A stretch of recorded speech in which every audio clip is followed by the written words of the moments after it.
end our recess. We actually are going to take the last presentation for today's transit. The transit director was able to oblige us and join us early today. So we have with us our transit director, Greg Soibert, and he's got a section in our book for a few projects that Metro Ride would like to see funded for next year. So we'll turn it over to Greg if you can walk us through your requests. Okay, well, my list is... Turn your mic on, please. Sorry. Perfect. My list is pretty short. There are really two projects listed. The one is actually an accumulation of three different projects, which is three technology projects, a door control system, and those controls would be for two buildings, our transit center building and our normal administrative building and garage. And it's a swipe card system or fob system that allows access control of the building. The second project is a video replacement project. We have a 20-some camera system at our transit center. It's an old analog system. There is no remote access to the system. You have to be on site. We routinely get calls from the PD for video, and there's no way to access it remotely. We participated in the extension of fiber to the building 3 years ago, maybe 4 years ago, in anticipation of this, and we still don't have it connected. So that's what the video replacement system is. And then our fueling system, we have an inventory system and distribution software connected to our fueling system, and I think it's the original to the system. And we'd like to get it replaced before it's obsolete and we can't get support anymore.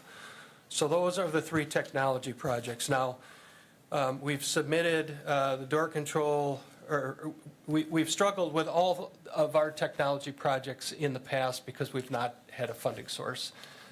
They all fall below the city's normal threshold of $25,000, and that's why we've bundled them together. So hopefully we can take these on all three at once. Any questions on the technology projects? I have none. Committee members, any questions on those? Michael, go I ahead. got one quick question. Sure. For the video system, now, would that be integrated into the CCIT's network of cameras? So, Yes. yeah, okay. Yes. So that would be part of the established video system that the city already has?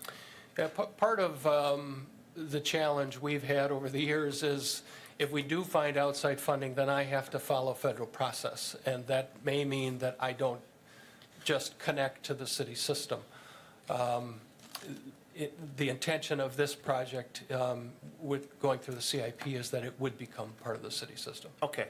So you'd have compatible equipment and things that would interface so that, you know, like now when the PD can scroll through different cameras at different locations, yours would be one of them. Correct. Okay. But Marianne, from go a ahead. funding perspective, your intention was to fund from your reserves, though.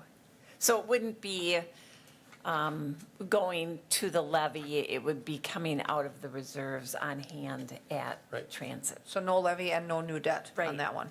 Okay. So we'll keep that in mind for scoring then as well, that it's got a 100% fund source that's not new, Right. new levy revenue or new debt.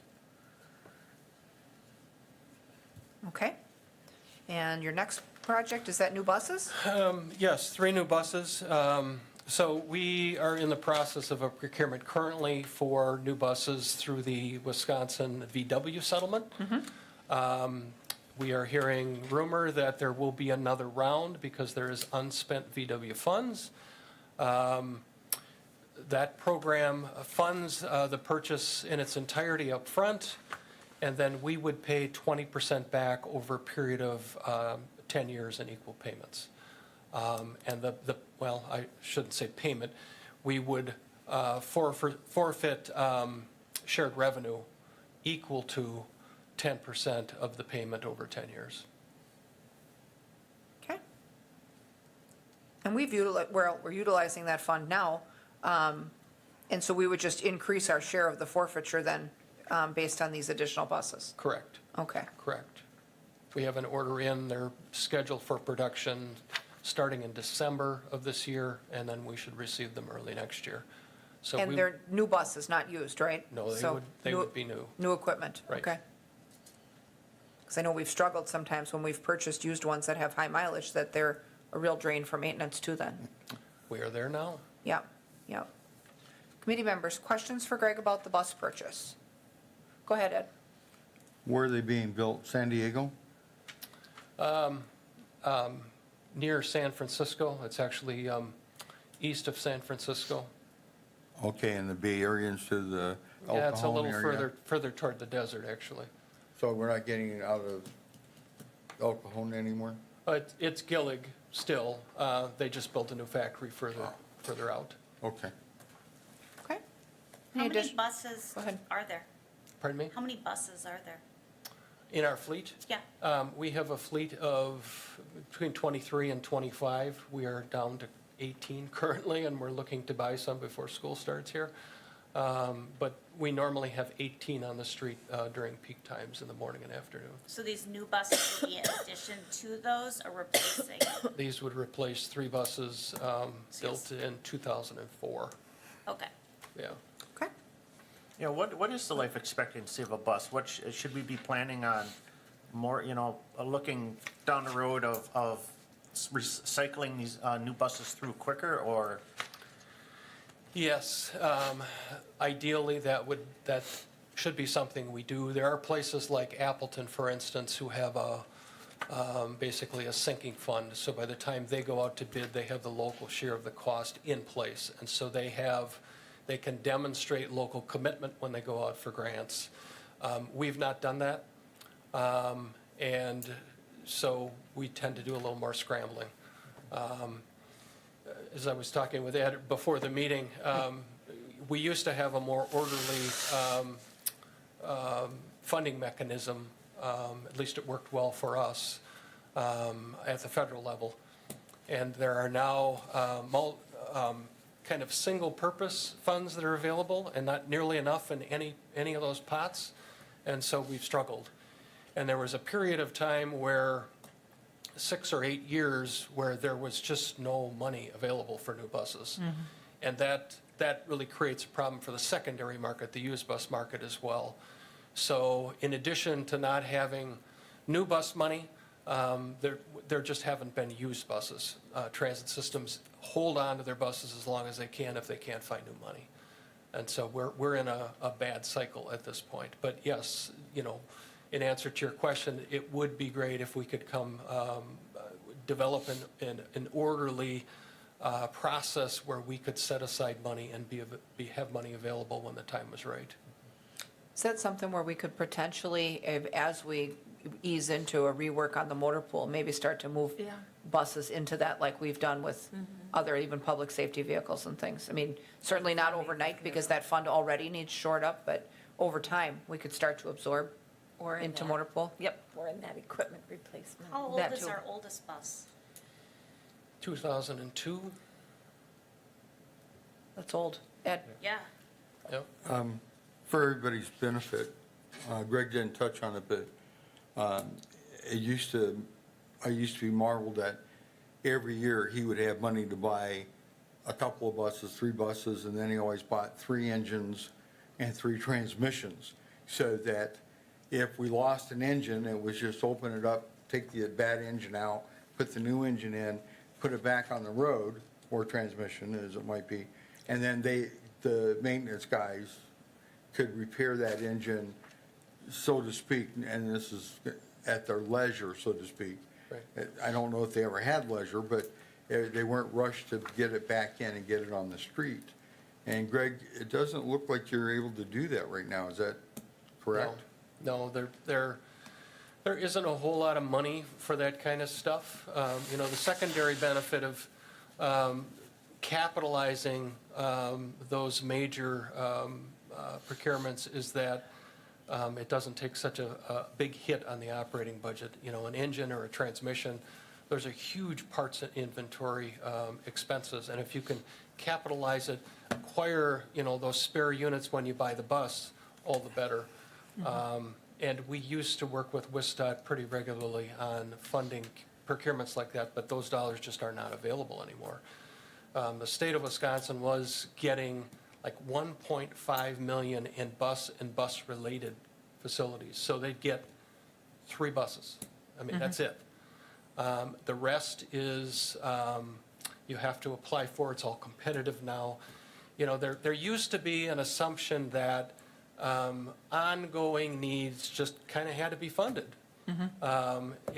There was no assumption that it had to be competitive. Right.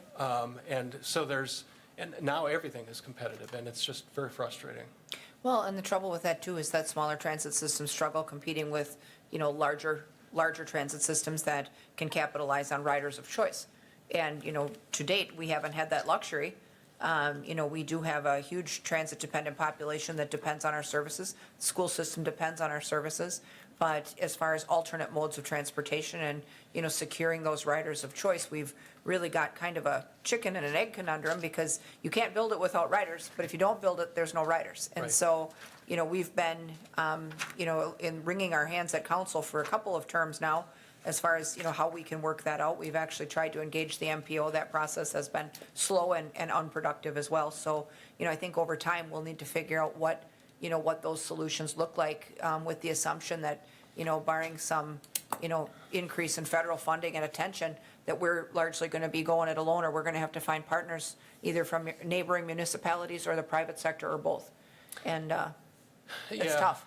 Well, we don't know yet what our federal funding level will be for this year. We are past mid-year, and we still don't know how much we're going to get in federal operating assistance. It has been delayed and delayed and delayed, and we still don't know. And the challenge with that is if it comes up short, we have a shorter window in which we need to make adjustments.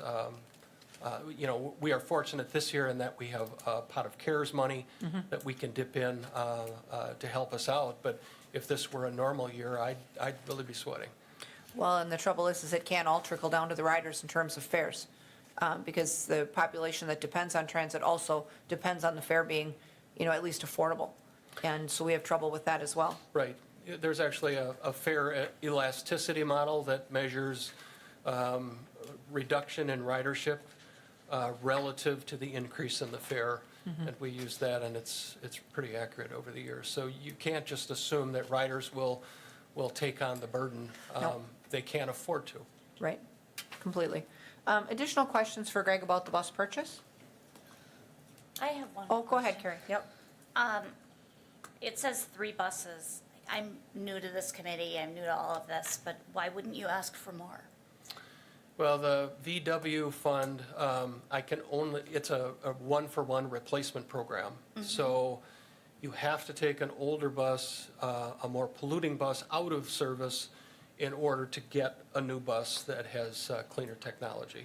And we only have 3 that meet that criteria at this point. Oh, okay, And they're used ones from Waukesha. Sure. okay, so 3 meet Yes. that's why the number 3 is Yep. there. I just was Yep. wondering why 3. And that's why there's money left over in the fund, because systems that were eligible have now replaced, and so the state is looking for. So there's less of those on the road to be Right, replaced? Right, so it's Okay. been a success. Sure, that's a good sign. Ed? Greg, I just got back from the West Coast, and I noticed all through Nevada, Arizona, California, and Oregon, there's quite a few bus transit systems that have converted to just straight electric. Is that something we're looking at down the road, or is that just not conducive because of our climate? Yeah, the challenge in the Midwest is the climate. So there are 2 issues, both cold-related. The first is the cold weather is hard on keeping the charge on the battery. So you lose battery life, and it's hard to keep a bus in service for a full service day. The secondary effect having to do with the cold is you got to have a heat source. And the heater will draw about 50% of the battery life pretty quickly. So there's I think Denver is doing the first cold environment test, I think this winter. And so we'll have a real life trial. Now Duluth has some battery electric buses, but they've not been able to use them in service for a full service day. So they have to selectively use them. So currently, the cost of an electric bus is roughly twice a standard diesel bus. And if you can't keep it in service for a full service day, then you need more buses in order to do the same thing. So you pay twice for the bus and you have to have an extra. So it's just not a very good deal. And when money is so hard to come by, Yeah. it is just hard to be on the cutting edge. But in answer to your question, yes, it's in our future. I think it's going to be in everyone's future. I think the market will come down. I think they'll solve this cold weather problem, Yeah. and that's the future. That's the hope, is that the technology gets better and cheaper with age, and that, we can kind of hold out with our clean energy buses until we get to a point where they're actually, more useful and affordable. So, additional questions or comments for transit? If not, then that concludes all three of our presentations today. That wraps us up early. It wraps us up an hour early today. Tomorrow on the docket, we have Parks, Fire, Police, and IT. And so we'll probably run a full morning with those four departments. And then from that point, the committee will take a week to do its scoring. And then we'll have some prioritizations to do on August 9th. So thank you, everybody, for joining us for this process, and we will see you all tomorrow. I'll take a motion to adjourn. So moved. Motion by Gail, second by Marl. Members in favor signify by saying aye. Aye. Opposed? No one ever is. We'll stand adjourned. Thanks, everyone. Thank you.